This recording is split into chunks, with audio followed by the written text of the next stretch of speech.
말씀은 에베소서 5장 22절부터 30절 말씀까지. 에베소서 5장 22절부터 30절입니다. 한 절씩 교독을 읽고 마지막 절은 같이 읽어보겠습니다. 아내들이여 자기 남편에게 복종하기를 주께 하듯하라.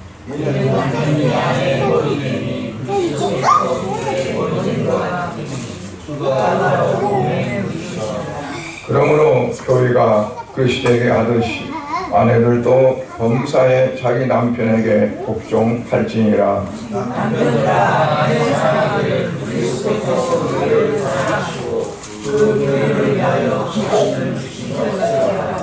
이는 온 물로 씻어 말씀으로 깨끗하게 하사 거룩하게 하시고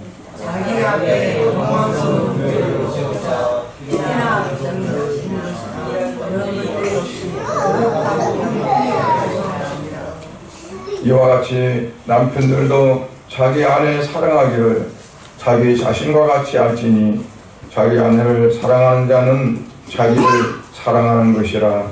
누구든지 언제나 자기 육체를 미워하지 않고 오직 아님하여 보호하기를 그리스도께서 그에게 한 바 같이 하나니. 다 같이 읽습니다. 우리는 그의 몸의 지체입니다. 아멘. 하나님 아버지 은혜를 감사드립니다. 오늘 이제 5월 마지막 주 가정의 날을 우리가 보내면서 어떻게 해야 가정이 하나님이 보시기에 아름답고 복된 가정인가를 살펴보고자 합니다. 이 땅에 많은 사람들이 가정을 두고 그 가정 속에서 복 있는 삶이 될 수도 있겠지만 그러나 대체적으로 정말 어렵고 힘든 가운데 가정이 축복된 곳이 아니라 정말 가정을 통해서 사회에 오염이 되고 또 해를 끼치는 그러한 모습들로 점점 바꾸져 가는 것을 볼 때 우리가 하나님이 원하시는 가정이 어떤 가정인가를 다시 한번 돌아보면서 우리 가정들이 하나님이 기뻐하실 뿐만 아니라 정말 이 땅의 모든 사회에서도 모든 일들도 빛이 될 수 있는 가정이 되어지도록 은혜를 끌어주시옵소서. 예배 시점을 주께서 주관하시되 정말 하나님 앞에 하나님께서 이 시간 영광 받으시고 우리에게는 복 있는 시간이 되어지도록 축복해 주시옵소서. 예수님 이름으로 기도드리옵나이다. 아멘. 사회 구성 요소 중에서 가장 기본 구성 요소가 가정입니다. 개인적으로 아무리 잘 선다 할지라도 가정이 무너지고 가정이 잘못되어지면 사회 자체가 너무나 큰 영향을 받게 되고 국가적으로도 어려운 가운데 처할 수밖에 없습니다. 그래서 뭐니 해도 행복한 가정, 가정이 평화롭고 그 가정에서 정말 소망 있고 그리고 하나님 인정할 만한 그러한 가정들이 되어져야 되는 것이 특별히 우리 그리스도인들의 가정에서 이렇게 되어져야 된다고 봅니다. 가정이 잘못되어지면 사회가 불안해지고요. 국가가 혼란스러워지고 그래요. 대체적으로 그 근본의 원인들을 찾으면 가정의 문제가 있는 거죠.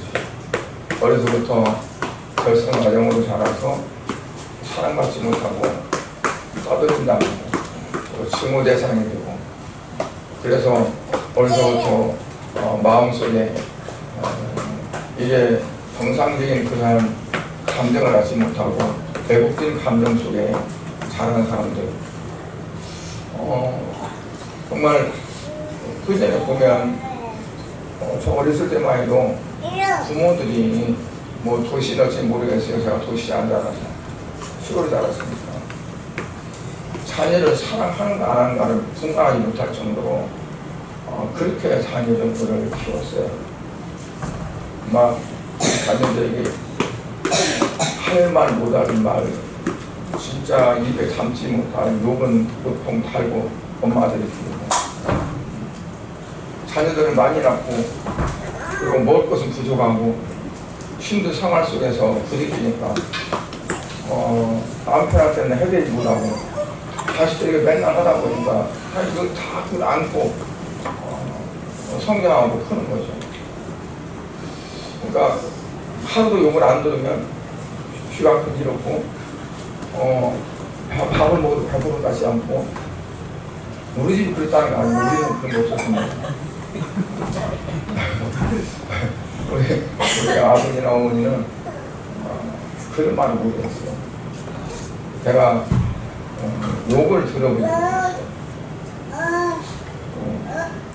아들이 귀에서 그랬는지는 모르지만 어쨌든 간에 있거든요. 근데 그 옆집에 지금 그 아들이 둘 있었는데, 큰 아들은 한 20대에 모내가 하고 나서 술 마시고 시험 온다고 무슨 들어갔다가 그냥 입사하셨고, 그 아들은 공부해서 이제 중앙청에 근무되셨고 그러거든요. 근데 그 집에 엄마는 유독이 오상 바로 옆집에서 시끄러웠어요. 대체적으로 많은 그런 게 있죠. 근데 왜냐면 그 남편은 한량이고 그러니까 이제 그 남편에게 있는 감정들 막 그런 것들을 쏟을 수가 없으니까 자기들한테 다 쏟아버리는. 그때는 몰라서 나중에 보니까 그런 거더라. 그래서 가정에서도 가장 그 가정이 기본도 아니라고 하지만 가정에서 핵심이 뭐냐면 부부거든요. 부부가 남편과 아내가 깨지면 가정이 파괴되어지고, 그러면 그 모든 것들의 힘들이 자식들에게 다 전가되는 거예요. 원수, 너희들만 없었으면 내가 이러지 않을 텐데, 그런 것들이 이제 계속 힘들고, 그러다 보니까 이제 그들이 자라갖고도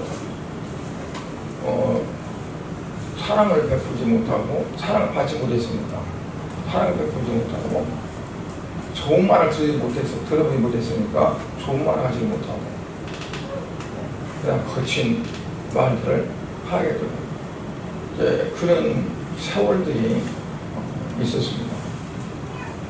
오늘은 본문에서 우리가 행복한 부부관계를 위해서 우리가 남편이 어떻게 하고 아내가 어떻게 해야 되느냐 하는 그 부분을 오늘 우리 같이 나누면서 말씀을 드리고자 합니다. 첫째로 행복한 가정을 위해서 남편은 어떻게 하는가, 방법적인 그런 부분이 되겠죠.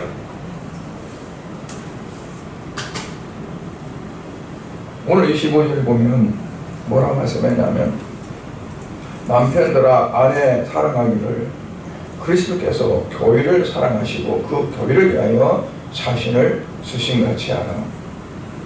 자신을 줬다는 거는요, 희생했다는 거예요. 죽었다는 거예요. 교회를 위해서 자기가 죽었다, 희생했다.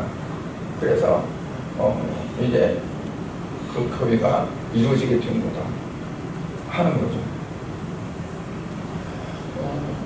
그러니까 결혼했다면 결혼한 그 자체가 남편은 뭐냐면 이제 나는 죽기로 작정했다고 이렇게 생각해야 되거든요. 근데 그러질 않잖아요. 자기의 어떤 그 생각하는 원하는 거, 그것들을 이루기 위해서 필요한 어떠한 방법, 도구, 그걸로 되어지는 거죠. 그러니까 오늘 25절 말씀은 뭐라 해요? 교회를, 그리스도가, 예수님께서 교회를 사랑하시고 교회를 위해서 자신을 내어준 것처럼 가정도 그렇게 가꾸고 그렇게 나가라라고 이렇게 말씀을 합니다. 그러니까 다시 말하면 희생을 이제 하라 그거거든요. 예수님을 고린도전서에 보면 사도 바울은 가르쳐서 예수님을 신랑이라고 그랬고 우리를 신부라고 그랬어요. 그러니까 신랑이 신부를 얻기 위해서 어때요? 자기의 보좌를 걸고 낮고 천한 곳으로 오셨고, 낮고 천한 곳으로 오신 것으로 끝나지 않고 십자가를 지시고 죽으셨어요. 그게 바로 이제 교회를 위해서 한 거다 하는 거예요. 신부를 얻기 위해서 그런 거다. 요즘 누가 결혼할 때 결혼을 하면 신부를 위해서 죽으라 그러면 그게 말이 안 되겠죠. 결혼식 할 때 그 주례가 오늘부터 남편을 죽었다, 신랑은 죽었다, 그리고 선포한다면 신랑이 긍정적으로 받아들이고 되지 않겠죠. 에이, 주례 잘못 세웠네, 저렇게 수레사도 어떻게 한다 그러겠죠. 근데 예수님께서는 이제 그 자체를 우리에게 말씀하는 거예요. 그러니까 신부를 얻기 위해서 신랑이 자기의 그 모든 것들을 다 버리고 와가지고 그리고 그를 위해서 죽었다. 그래서 아내를 사랑한다는 것은 바로 주께서 그렇게 사랑한 것처럼 해야 된다 라고 이제 말하죠. 옛날 어른들이 장가 간다고 할 때 장가를 간다고 했어요. 장가를 간다. 시집 간다 하는 거는 시집으로 가니까 그러지만 장가도 간대. 서로가 가는 거예요. 장가도 가고 시집도 가고. 그러니까 자기의 공은 살았던 그 어떤 바탕 본거지 거기서 떠나서 뭔가 새로운 곳으로 떠나는 거죠. 근데 그러면은 자기가 살았던 모든 습관도 자기가 지금까지 누렸던 모든 것도 다 그 자리에서 떠나서 새롭게 그런 곳으로 이제 가는 거잖아요. 마치 신부가 자기 정든 집을 떠나서 이제 시집을 가는 것처럼 그 남편도 마찬가지로 신랑도 그렇게 되어지는 거죠. 근데 그게 되어져야 되는데 그게 안 됐을 때 이제 문제들이 생기는 거예요. 나는 가만히 있고 와서 내게 맞추지 않고 모든 것들이 내 중심에서 그러고 이렇게 되어진다면 거기서부터 이제 방향이 맞지 않는 거죠. 그래서 엇박자가 나고 그리고 또 서로의 감정도 좋을 수가 없고 그러거든요. 그러니까 예수님은 뭐 우리가 세상 살면서 아무리 잘 살고 아무리 누렸던 그 삶일지라도 예수님이 계시던 곳과는 하늘의 보좌와는 비교할 수가 없잖아요. 그 하늘의 보좌를 버리고 정말 낮고 천한 곳으로 오셨어요. 와가지고 가정 고난 당하고 고통 당하고 멸시받고 천대받고 그걸 참으시고 끝내는 십자가까지도 감당하고 감사하고 왜냐하면 신부를 얻기 위해서 그런 거거든요.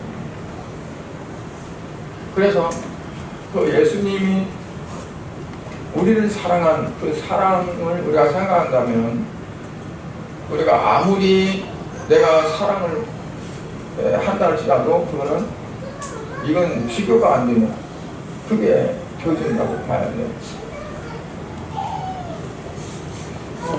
또 하나는 뭐냐면 아내를 영광스럽고 자랑스러우며 흠과 점이 없도록 도와줘야 됩니다. 결혼하면 무조건 아내가 남편을 도와주는 걸로만 제가 내조라고 그러잖아요. 요즘은요, 많은 사람들이 머리가 많이 깨는 것 같아요. 의조라면. 의조는 남편이 아내를 위해서 도와주는 걸 의조라고 그러잖아요. 그러니까 옛날 시대는 유교적인 사상으로 아내는 하여튼 자기 살을 깎고 머리를 자르고 뭐 하면서라도 남편을 도와주는 역할, 그렇게 하면은 효부라고 그랬고, 뭐 그래서 저 집에는 정말 효부가 들었다 그러고 그런 거거든요. 근데 그거는 일방적인 거죠. 일방적인. 요즘도 보면 일방 통로가 있긴 있어요. 근데 일방 통로들이 많지 않아요. 가장 협소한데 별로 저기한테 근데가 이제 일방 통로에 같이 큰 가서인데 일방 통로 한 대가 별로 없어요. 서로 오가는 거. 그래서 서로 오고 가면서 이제 교통이 해소되고 또 일상의 모든 삶이 정상화되어지고 하는 거잖아요. 그래서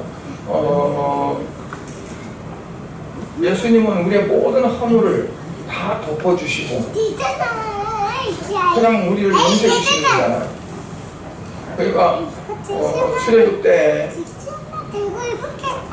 사람들이, 이스라엘 사람들이 집 안에서 다 들어가 있고 문을 닫아놓고, 그럼 문 밖에는 양의 피가 발라져 있고, 그러면은 그 양의 피를 보고 죽음의 사자가 그냥 지나갔다는 거죠.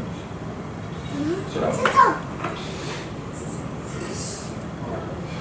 그러니까 우리 가정도 들어보면 예수님이 자기 피를 바르시고 그리고 그 안에 있는 자들을 구원한 것처럼 신랑이 신부를 위해서, 신부를 얻기 위해서 자기가 희생되어지고 자기의 모든 것들을 다 쏟아서 부어주는, 그게 되어진다면 그 가정이 돌아가실 수 없을 거고 그 가정이 깨질 수 없을 거고 아마 그러려고 합니다. 그러지 못하기 때문에 결국은 가정들이 문제가 발생하고 이제 그럴 수 있는 거죠.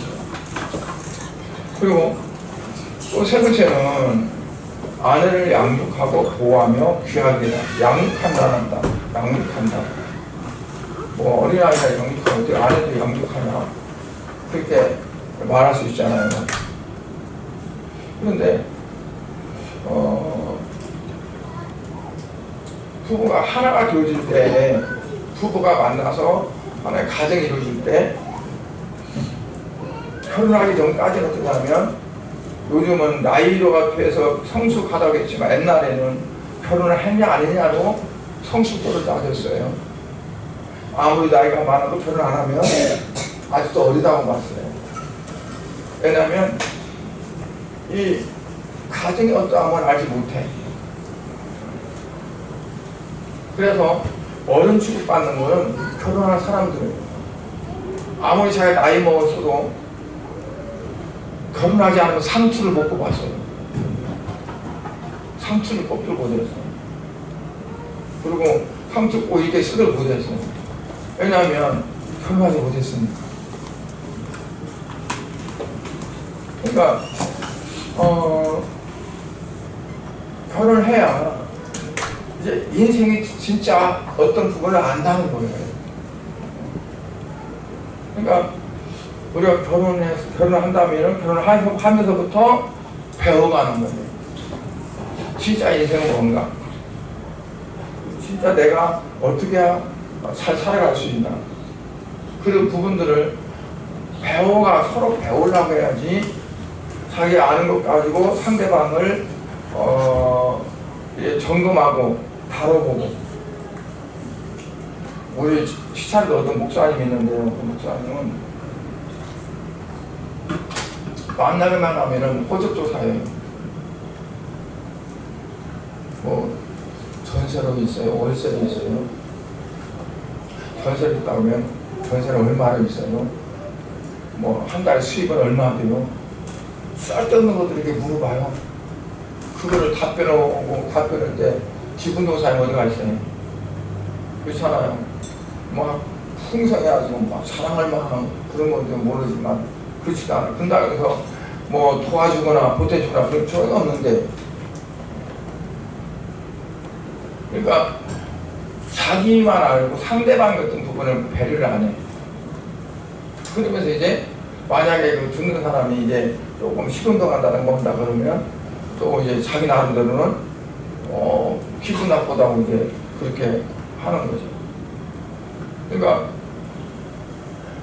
부부가 처음에 결혼해서 요즘에는 뭐 다 결혼하기 전에 만나서 사귀고 알아보고 그렇게 결혼하지만 옛날에는 그런 게 없었잖아요.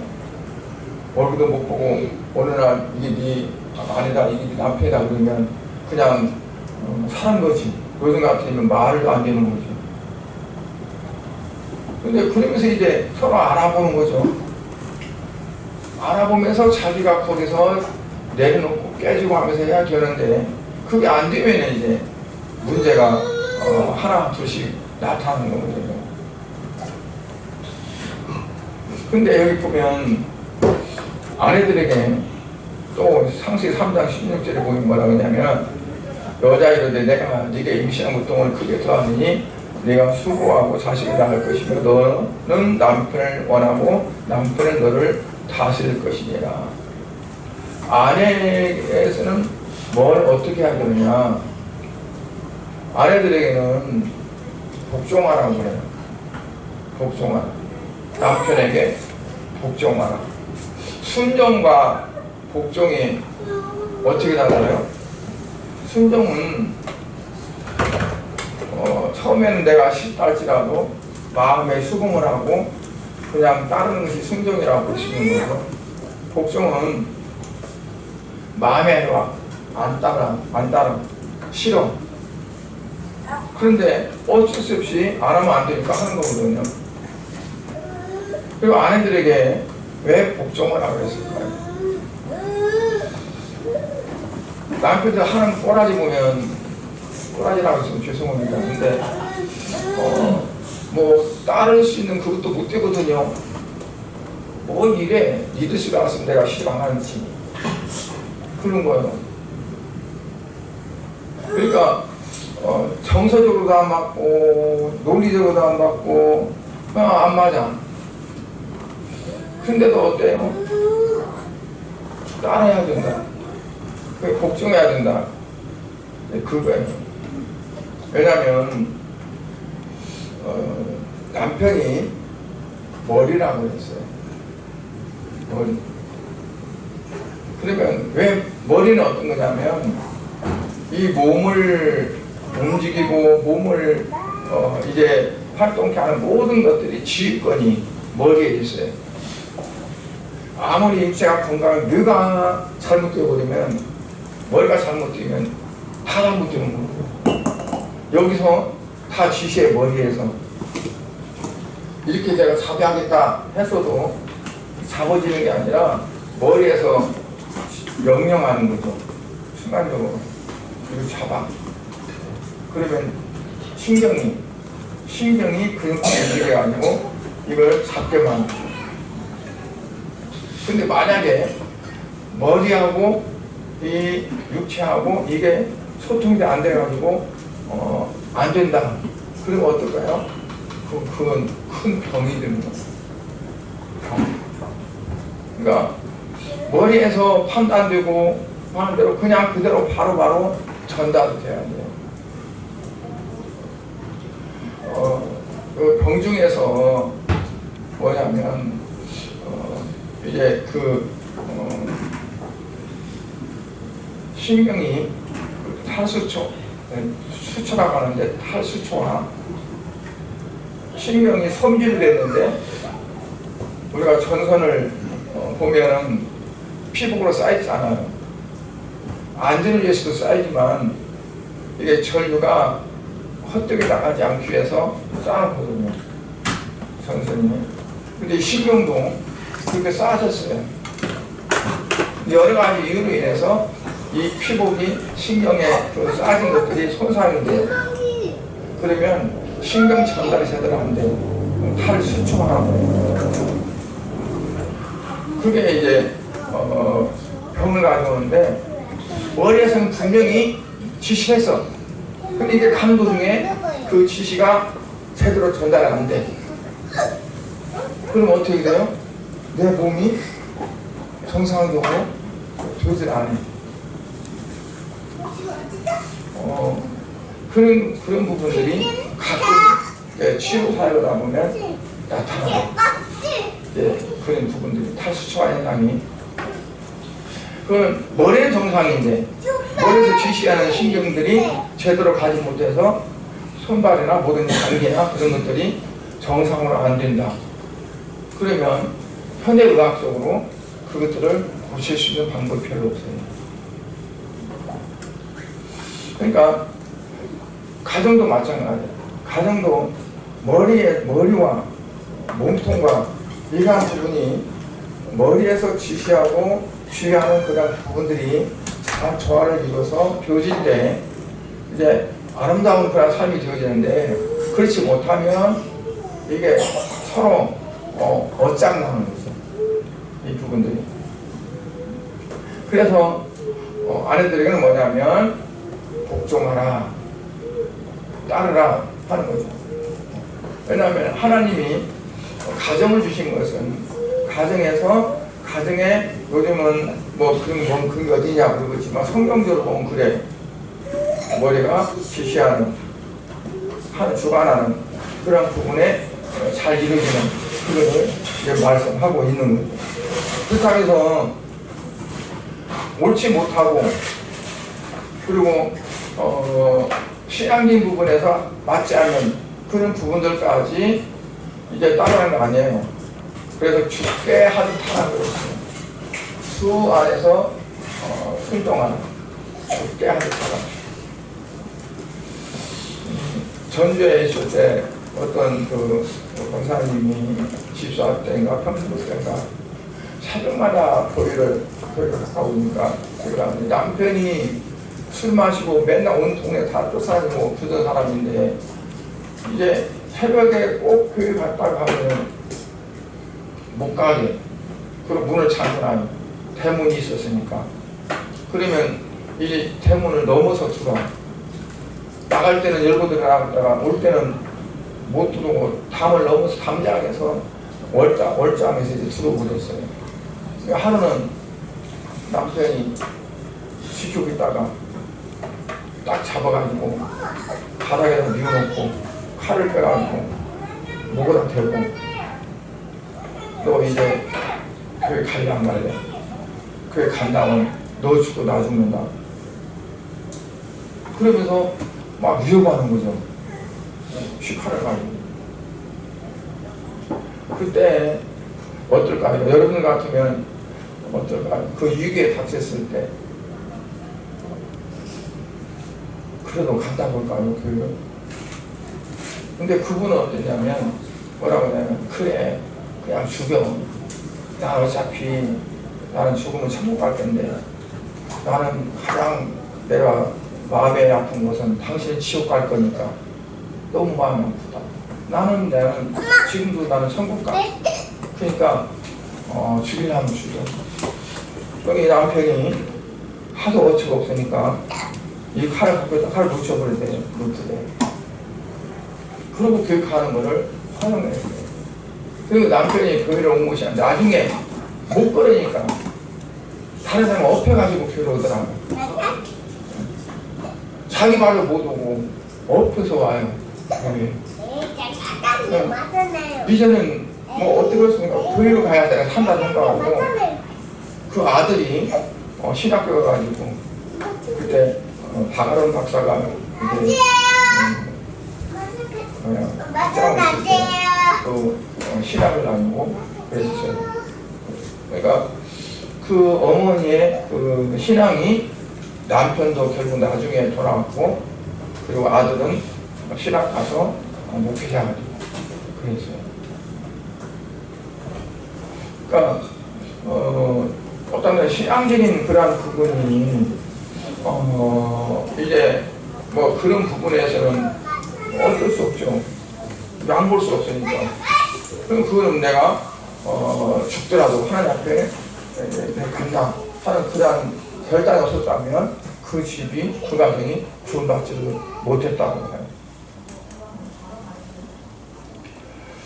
그리고 아내는 남편에 대한 그 존경, 오늘 33절에 보면 너희도 각각 자기 아내 사랑하기를 자신같이 하고 아내도 자기 남편을 존경하라. 근데 이 존경하라가 그 전에 이제 그 개역 성경에 보면 경외하라 라고 되어 있어요. 경외하라. 경외하라는 말은 어떠냐면 그냥 쓰는 말이 아니라 하나님께 향한 그런 말씀입니다. 원에 보면 포페타이 톤 안드라, 포페타이 톤 안드라 라고 이렇게 되어 있는데 그 뜻은 여러 가지가 있어요. 관심을 기울여라, 명예를 꾀하라, 권능 대접하라, 두려움을 갖고 존경하라, 찬양하라, 사랑하고 흠모하라, 여러 의미가 있는데 하여튼 그 안에 중심이 뭐냐면 경외, 존경. 근데 개정 성경에서 경외라고 존경하라고 했어도 언어 자체는 같아요. 경외하라는 거예요. 그 말 뭐냐면 남편을 명예롭게 대주라는 거죠. 존경하는 거죠. 마음속에 존경하는 마음이 없으면 자녀들이 그대로 받아갑니다. 그래서 자녀들이 부모에게 존경하는 마음이 없어집니다. 그래서 어떤 사람들 보면 제 원수, 뭐 밖에 나가서 말할 때 우리 원수가 원수를 또 조금 약간 꼬부랗게 왼수라고 하더라고요. 왼수. 그러면서 어떤 사모들 모이면 그 목사님을 막 나쁜 점 헐뜯고 막 이렇게 해. 대단한 하나님. 아니 그 다른 사람들한테 왜 다른 사람 그렇게 할 필요가 뭐가 있어요? 아내가 남편을 이렇게 붙들어주고 뭔가 존경하게 해줘야 되는데 뭐 있다면은 그냥 이렇게 뭐 할 말 없는 것처럼 자기 남편 얘기하면서 남편 이러고 막 그냥 하대하고 깎아내려. 그건 진짜 잘못된 거거든요. 설령 마음에 안 들고 뭐가 하더라도 하나님 앞에 기도하든가 아니면 직접 정말 진심을 토해서 말을 하면서 대화한다든가 그래야지. 다른 사람들한테 그렇게 하면 안 될 거 아니에요. 근데 다른 사람들이 뭘 어떻게 보겠어요? 성도들 붙잡고도 그러지 않을까 싶어요. 그러면 완전히 그 웃기는 거죠. 부부간에 있는 공개치 않아야 되고 또 하나는 뭐냐면 피는 물보다 진하다. 어떤 경우에 가정 부부가 힘들 때가 있냐면 남편이 아내의 부모 형제를 비방하고 뭐하면 그거는 돈 갖고도 그걸 못 갚아요. 아내가 남편의 시집에 관한 것을 꼬투리라고 가지고 그래봐야 그러면 열불나지. 그러면 이 가정이 좋아질 수가 없어요. 그러니까 하나님 앞에 기도하면서 그분 어떻게 지혜롭게 이 부분들 해갈까 하는 걸 해야지. 그냥 나오는 감정대로 해버리면 나중에 그게 무기가 돼가지고 어느 때 나오면 그게 나와서 나를 찔르고 쳐요. 그러니까 그런 부분에서 굉장히 조심해야 돼요. 그리고 부부간의 일도 공개하면 안 돼요. 둘만에 아는 어떠한 부분들을 이제 공개해가지고 나쁜 일이든 좋은 일이든 그거를 아내가 친정집에다 말해가지고 우리 누가 아빠는 이러고 한다고 해. 그러면 그 친정집에서 그 사위를 좋게 볼리가 없죠. 또 그 남편이 자기들 형제나 가정이나 어떤 그런 부분에서 자기 아내에 대한 흠을 잡아서 내놔봐요. 그러면 그 사랑하는 아내를 어떤 눈으로 바라볼까요? 그게 안 지워져요. 마음에 눈에 씌워서 그 상태를 보는 거예요. 좋은 것도 내 마음에 이게 있으면 이걸로 봐줘요. 그래서 가증하다란 말이 나오는 거죠. 좋게 하는도 아이 가증하네. 그 말은 뭐냐면 진심이 아니네. 그렇게 봐주는 거예요. 그러면 이 가정이 잘 이루어져야 될 가정이 금이 가는 것 같아요. 안 보이는 금이. 뭐 금, 은 할 때 금 같으면 좋겠지만 이 사이가 벌어져. 이 사이가 벌어지면 어떠냐면 사탄이 그 틈에 들어가요. 사이가 벌어지면 그 사이가 벌어진 틈에 사탄이 끼어들어서 자꾸 넓혀가고. 그러니까 그러한 부분을 설령 둘이 해결해야지 이거를 자기 형제나 부모나 애서 이렇게 얘기해갖고 하면 그게 둘이 그렇게 하나도 없거든. 오히려 더 악화가 돼. 그래서 그런 걸 공개하면 안 된다. 또 부부간에도 고마운 일이 있고 감사한 일이 있으면 그것을 정말 표현하고 고맙다 하고 감사하다 하고 그렇게 해야 되죠. 아이 이렇게 민망하게 고맙다고 그래 그냥 그렇지. 특히나 이제 경상도 분들 같은 경우는 남자들이 이렇게 그 표현을 잘 못하잖아요. 그러니까 그 표현을 좋게 해서 한 번 표현 이렇게 하는 것이 굉장히 그 마음을 부드럽게 해주고 원활하게 해주고 하는 그런 원동력이 되어질 수 있다는 얘기입니다. 가정할 때 그 정자가 무슨 정자냐면 정원할 때 정자입니다. 정원할 때 화초를 바꾸고 예쁘게 좀 다듬고 그래서 딱 보면 멋있다 화려하다 하는 그런 거죠. 그래서 정원을 가꾸지 않으면 얼마 동안 안 가꾸면 어떨까요? 완전히 잡초가 우거지고 아주 보기 좋거든요. 그래서 잘 가꾸야 아름다워. 그러니까 가정도 가꾸야 됩니다. 남편이 정은사가 되기도 하고 아내가 정은사가 되기도 하고 어떻게 하면 예쁘게 가꿀까? 어떻게 이것은 뽑아낼 것은 뭐고 그리고 좀 쳐낼 것은 뭔가 그것들을 잘 조화롭게 해야 예쁘고 아름답게 줄 수 있잖아요. 가정도 마찬가지고 남편도 아내도 마찬가지로 어떤 부분을 내가 좀 잘라내고 내가 다듬고 해야 될까. 다른 사람은 다듬는 나를 하는 겁니다. 각자 나를 정사가 되어서 나를 이제 단장하는 내 모난 성품도 좀 잘라내고 그리고 좀 격했던 감정도 그것도 이것도 잘못됐다 해서 좀 이렇게 하고 그리고 이 속에서부터 막 올라오는 그런 것들도 뽑아내서 좀 덜하게 하고 그래서 각자의 그러한 정원사가 되어져서 잘 가꿀 때 가정이 아름답고 복된 가정이 되어진다 이렇게 말씀할 수가 있습니다.